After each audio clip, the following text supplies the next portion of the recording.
Hi there.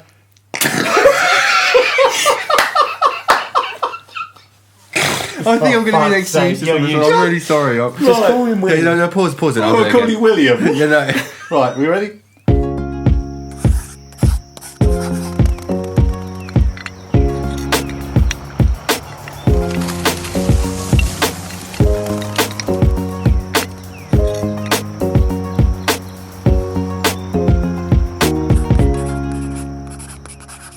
Welcome everybody and welcome to another Outside Crowd podcast, and we're delighted this time to have our very first guest, and with us is one half of the very wonderful garden design team of Hopkins and Nash. We have Becca Nash.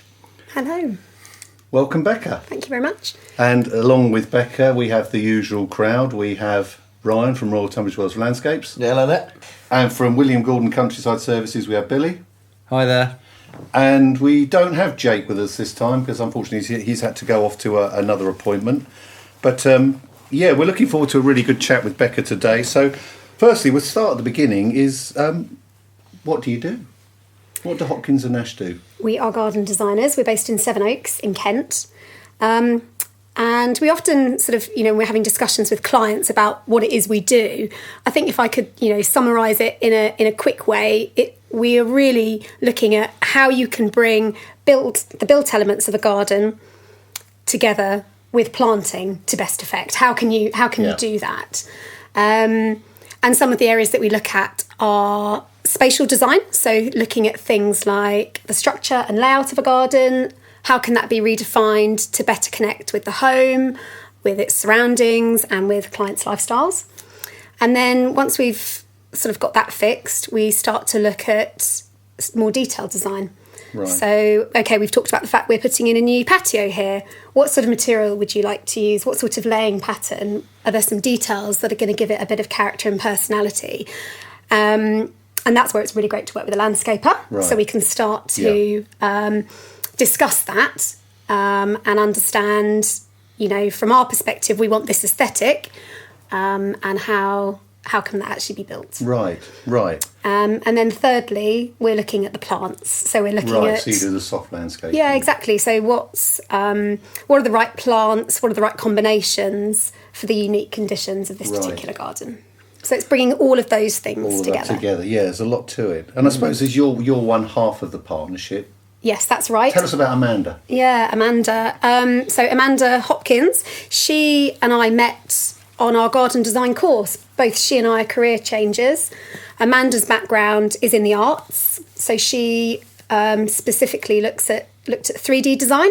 Right. That's her kind of background, and she would create commissions for companies like the National Trust is a well-known brand. Right. And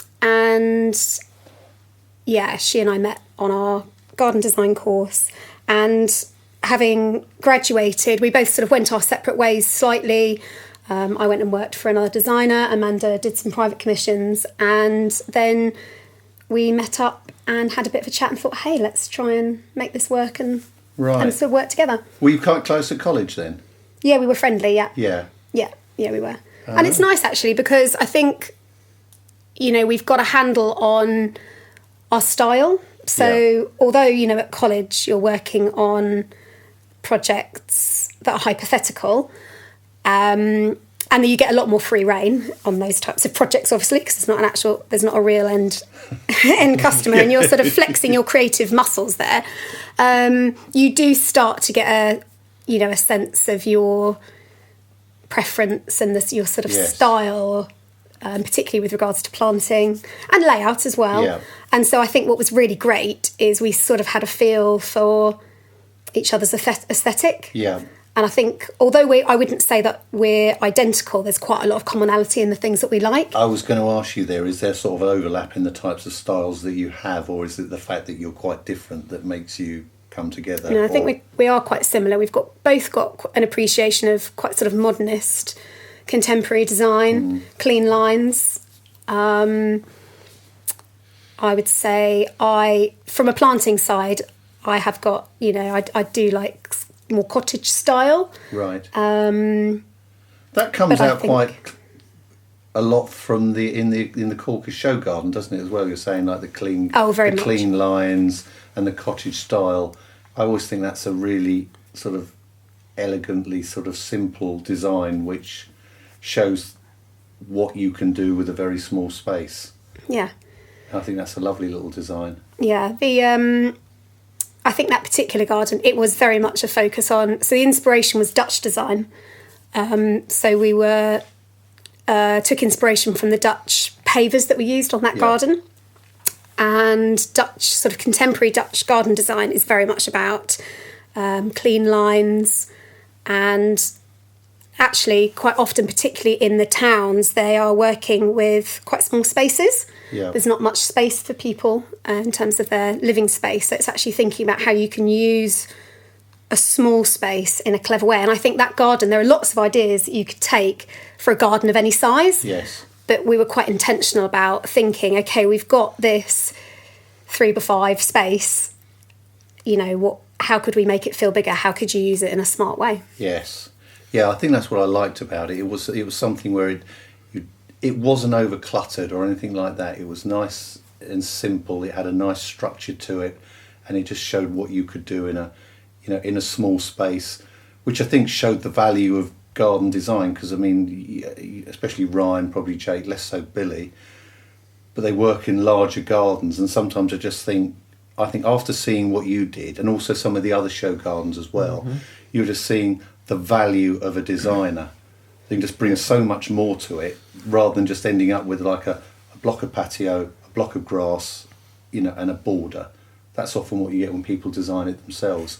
Because I was then going to come ask you and say, what is the value of a designer? And to me, that's what the value of a designer is. But what do you think? Yeah, I think it's coming at a garden holistically. Yeah. It's looking at, as I sort of alluded to earlier, looking at how you can create character, atmosphere, using a combination of hardscape elements, which generally are the sort of practical areas, aren't they? They're where you sit or where you relax, and how you get from A to B with planting. And it's how those come together, how you create the right balance between mass and void in a space.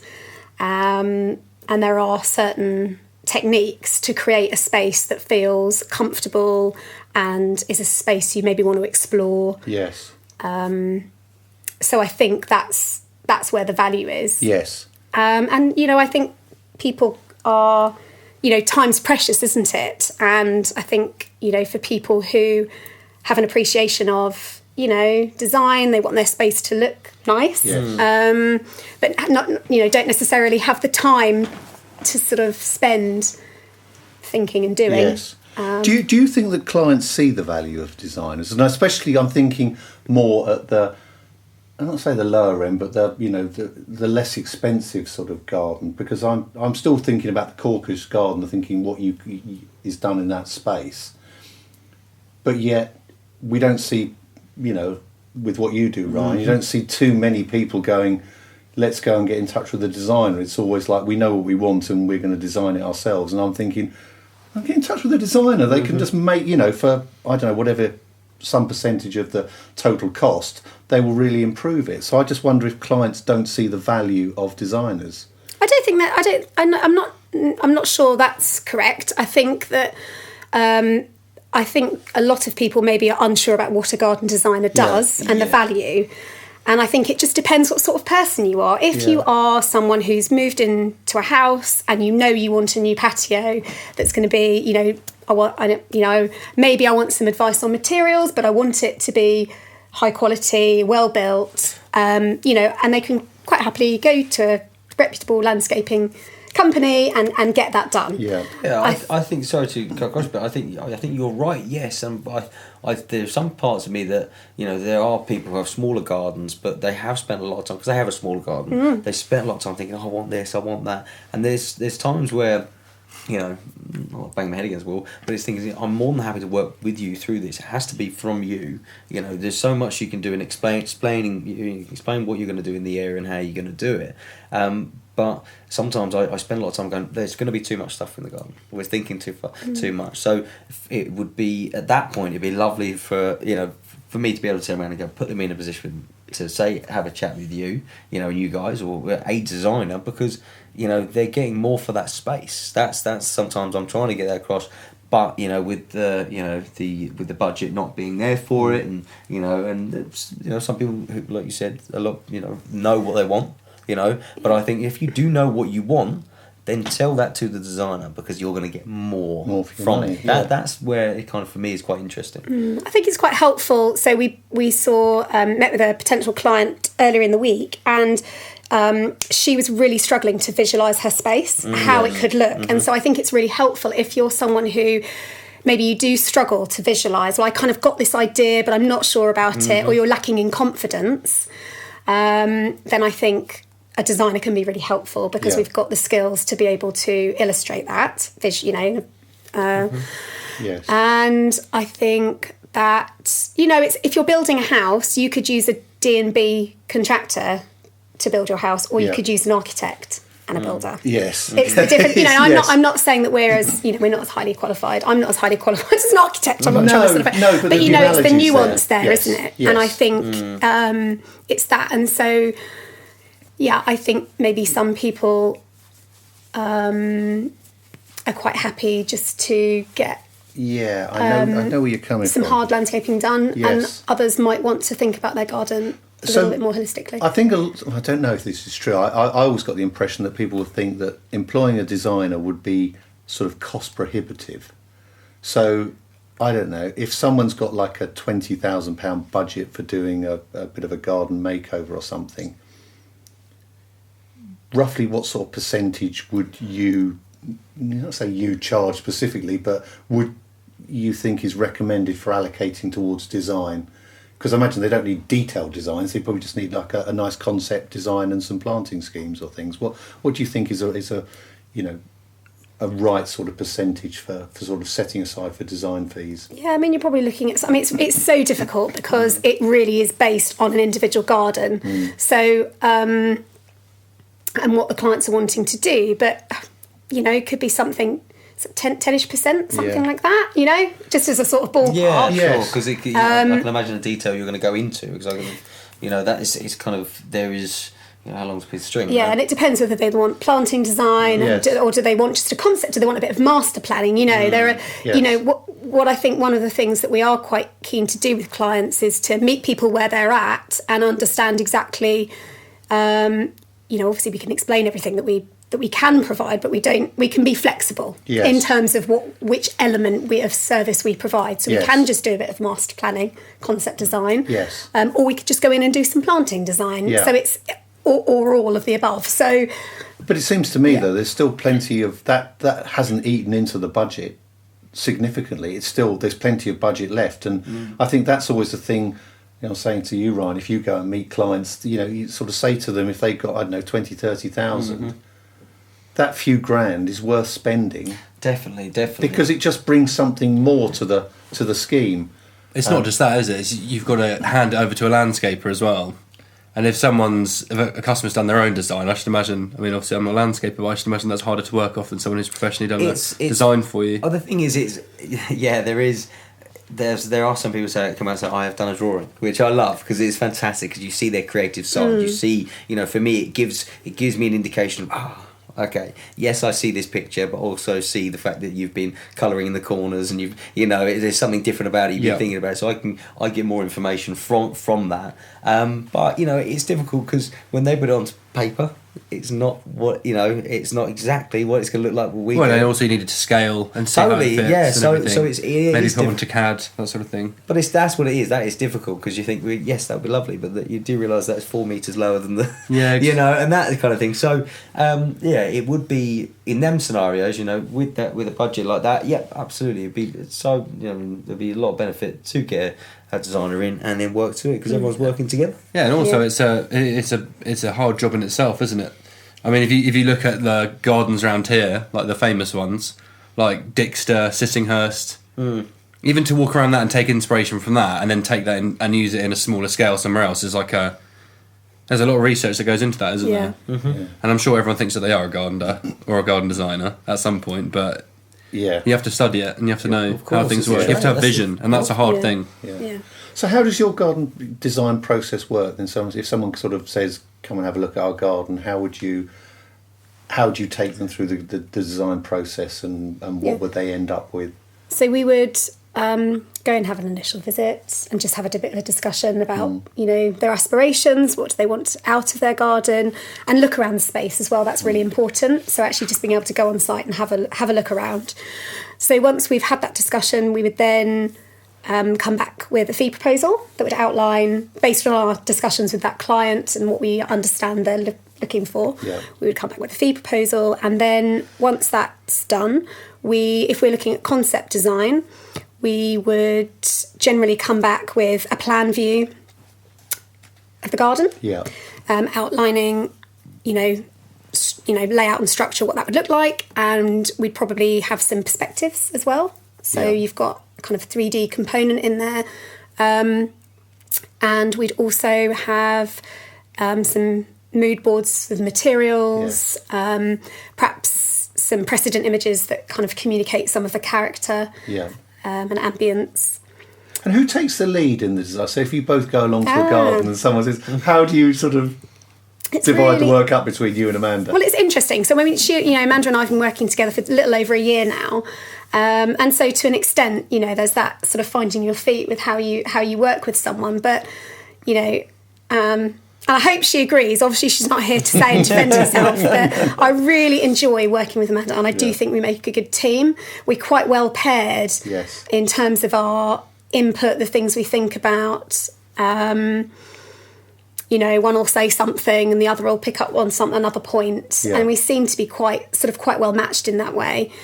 And when we first set out, we thought that we'd have a clear design lead for each project, and I do think it's important that you've got someone, particularly when it comes to the client communication, at least, that they know they can speak to both of us, but there's maybe one primary person that they have the back and forth with, and so that sort of we sort of agree that. But actually, in terms of that collaboration, that's a lot more. Both of us have quite a bit of input, actually, and the main way that we kick off a project is a spark session. So we have a creative session that's usually about 3 hours. That's sort of, after that, we need a cup of tea and need to have something to eat, But and that's where we just sort of look through all the survey data and start to throw around ideas about how we're going to handle this garden and what ideas we've got, and that works really well. Yeah. Works really well.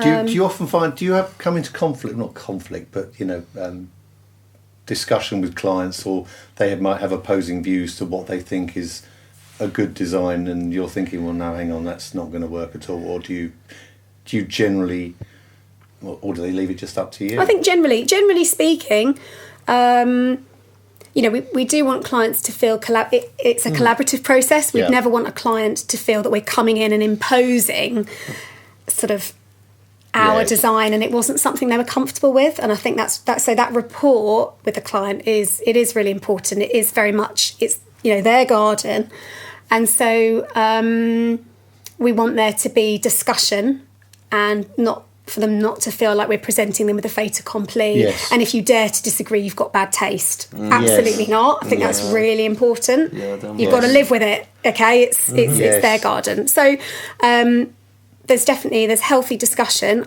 I think there has been an instance where we've had a conversation with a client, and Amanda and I have felt one particular direction would be much better, but their view has been that they want something else, and really that's for us to respect that. Yes. We're not here to bully people into our point of view, and I think but it can be quite difficult, can't it? Oh, yes. Definitely. When you know that something's going to look so much better, but like you said, it's yes, like you said, the most enjoyable thing for me is meeting the client first, going, what's your dream? What do you want? Because, what do you want to do in your garden? Because they'll tell you, and I guess, the way you're saying that is we want to build your dream, but what we're doing is we're doing it from a professional manner. We're doing it from, I'd like this for the kids, like that. Like that from, the vegetable patch. It's like, okay, why have you got them all in that place in the garden? well, I just thought it'd be nice. It's like, okay, cool. That won't work there very well, so it's just guiding, it's just, and the thing is, it's not, I say to clients that, the no's and the yeses are equal, so if you say, yes, I like this, that's great, but if you tell me, actually, I don't like that, that's perfect, because it gives me information. And the things, I'm not building your garden, all the gardens we build, they're not, they're not all the same, they don't look the same, because we don't use the same product, we use a product that reflects the client, reflects the how they feel, that and what they want to bring into the garden. So I definitely hear your point, because shoot this there garden. Yeah, and you want to, and that's part of the joy of design. What we enjoy, it's bringing that sense of individuality out, isn't it? Which I think is what you're saying, Ryan. Of a garden is. Yeah. Is do special. you haven't worked with garden designers, Bill? Do they ever get you into, locate trees or to prune trees to get them into certain, designs to fit the concept at all, or so is it not really much part of your work? So we sometimes will work in front of garden designers. So a design will be done, and there'll be certain things that need to be implemented before the landscapers come in. Mm-hmm. Some things, like we might have to do reductions to allow more light in, or if there's buildings being constructed, we will then have to do some remedial work before that.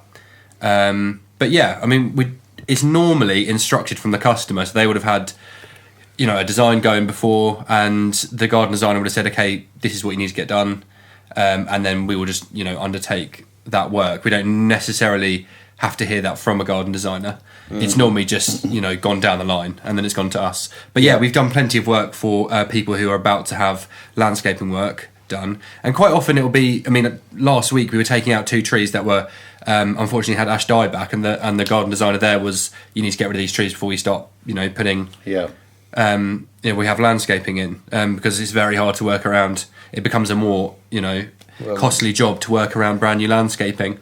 It'd be silly to do as well, wouldn't it? Yeah. And also if you're doing a planting scheme, and before there was a massive horse chestnut tree there, and actually it's not in good shape and it probably needs to go, then your planting scheme might change. You might want to have shade loving plants underneath there, and once it's gone, you could probably have plants that will tolerate full sun. So right, yeah. No, that's good. Right, yeah. Changing the subject slightly, you've got a young family, Becca. How do you actually manage running a business with with a young family? How do you find that, and the sort of like the pressures on what you do, and carrying out your duties on a day-to-day basis? Yeah. One of the reasons that I decided to have a career change was working for myself, being my own boss, because as you say, I've got a 4-year-old. And I wanted to have control of my work-life balance. That doesn't necessarily mean it's easy and that I get it right all the time. There are times when for example, I pick up work in the evenings, because there are certain days in the week where I want to spend that time with my son, and so he's not in childcare. And so that means sometimes it's late evenings and it's weekends, because weekend evenings, because we've got a deadline, we've got something we need to deliver on, but it's kind of in my control, and there's an ebb and a flow to it as well. And another thing is Amanda and I, when we first set out to set up Hopkins Nash, we had a chat about what we want out of work, what our drivers were, what our values were, and for both of us, family is really important. Amanda's got 3 children herself, so she, for a longer period than me, has understood the juggle of work-life balance, but the importance of family, and so we support each other in that. And so there are times where, she might need to pick something up, do something family-wise, and I can, keep going, and vice versa. Yes. And so I think having that shared value and understanding is a real support. Right. And is really helpful. Yeah. No, because I imagine there must be a lot of demands on on you and on your time. And How do you find this industry compared to your previous one? And obviously being a woman within this industry, how do you find the industry for women? I found it really welcoming so far. Yeah, very much so. We're lovely over here. We are. Yeah, no, it's been absolutely brilliant. I think there's always opportunity, isn't there, to look around you and think, are we doing enough to encourage people from different backgrounds and walks of life, people that are different from different from me. Are we doing enough? I think we've all got a bit of a collective responsibility to do that, haven't we? To think about how we can be diverse, inclusive. That's it. And open things up, isn't it? Because I know, say, I came from construction, and I noticed the difference. It was very much trying to encourage people, especially like women, to go into some of the trades as well. And that was something that didn't happen when I first started in my career. And I think it's great that they're just trying to open up and give the opportunity to anybody to do whatever you want, which is the important thing, isn't it? I think, just from my industry, I mean, I'm obviously biased, but I think it's an incredible industry to get into, just because of the teamwork element and the camaraderie and just the amazing physical side of it. And to not advertise that to everyone and give everyone an opportunity to get into that industry, I think is a shame. Not just for them, but also for people like me who would be a potential employer. Because you could have people, who may feel like it's a job for a certain type of person, i.e. men, which it quite often is. I mean, it's a really heavily male-dominated industry. And to be fair, in the last few years, we've had loads of female arborist influencers on Instagram, that sort of thing, which is really good. It's like, hey, this is an industry that anyone could do because these people are already doing it. And I think it's really important to that we're constantly changing and making it more making more opportunities for anyone to get involved in it, because I think, as I said, I think it's a shame if we didn't. I think it's getting rid of those perceptions as well, because it's like, if you're looking for recruitment, you don't just necessarily want to go to the usual, male pool of people when you're thinking, well, hang on, there's lots of other people who could be involved in that. There's people, all walks of life, who could get involved in this. It's a great industry to be in. Yeah, I mean, the thing is, find a job you love, you never work a day again. So it doesn't really matter what the job is, if you love doing it. I mean, I just think it would be a shame for someone to be swayed away from not, doing a potentially a career that's potentially really right for them, just because of a preconception that it's a job for a male, or just whatever the domination of the industry is, and making it more accessible. Can only be a positive thing. So and I suppose it's thinking about what you were saying, JB, around if you're recruiting, thinking about where are the right places to advertise, how it's phrased, and so on. And I also think the professional bodies like Barley and the RHS, SGD, also have got a role to play, haven't they, in terms of sharing knowledge. And hopefully, I know that they've created an EDI charter last year, and so it'll just be interesting to see the sorts of things that come off the back of that. So maybe it's things like training, unconscious bias training, for example. That could be something. And it can be quite overwhelming, can't it, when you're a small business and you're sort of thinking, right, wow, okay, how do I sort of tackle this? How does this apply to little old me? And I was sort of reflecting on that. And I think for me, it's about mindset. It's about being respectful of other people. It's about being willing to stop and to listen to someone else's perspective. And it's about being open to learn from people who have different experiences, different skill sets, different backgrounds. Yes. And I think that's just a good starting point. I always think things are a lot stronger if you're pulling from a bigger pool of people and different types of people, because everyone brings different strengths. And if you've just got the same strengths, then your weaknesses can be found out a lot easier. So it's good to have a good pool of people. Yeah, and I think it's also important that those industries that are actually, and those organisations that are leading the industry should be the ones that are actually promoting, the equal opportunities to various people and to show the diversification that's actually needed. And they should be leading the way because they're at the forefront of it. So I suppose, you say moving on from there, I mean, we're getting towards the end of the time that we've got.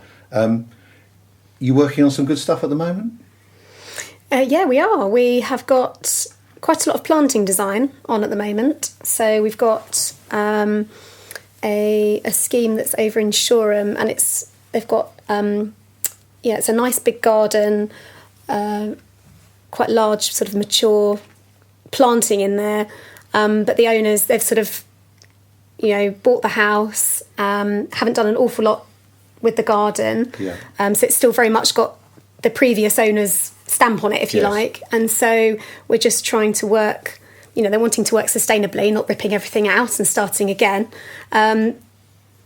But wanting a bit of a refreshed feel to it. And that's quite interesting because, you're wanting to think, okay, we can't just be heavy-handed with what we're taking out here, but you want to change it enough to have a different feel. So that's... that's an interesting one at the moment. So the future's looking good. It is indeed. It's been a good career change. Yes. Yeah, Brilliant. It has. Yeah. Been very rewarding so far. Yeah. Excellent. And for everyone else, so that they know where to contact you if they ever want to talk to you, how can they find you online and have a website? Best place to find us is hopkinsnash.com. There's an inquiry form on there, telephone numbers. Drop us a line and we'll get in touch. Great stuff. Yeah, and thoroughly recommend it. Totally nice people to work with, and show the importance of how much a designer can add to your project. Don't think of it as being cost prohibitive. I think it's an excellent idea to get someone involved to help and to bring the design out. And I suppose finishing up with that first, thank you, Becca, for coming in. Thank you very much for having me. Delighted it's been a pleasure. to have you here. Hopefully next time we can get Amanda as well. Yes. Yeah. And so we'll close off with the usual goodbyes. So goodbye from Ryan. See you later. Goodbye from Billy. See you guys. And goodbye from Becca. Bye-bye. Thank you. Thanks very much. And see you next time on the next Outside Crowd podcast.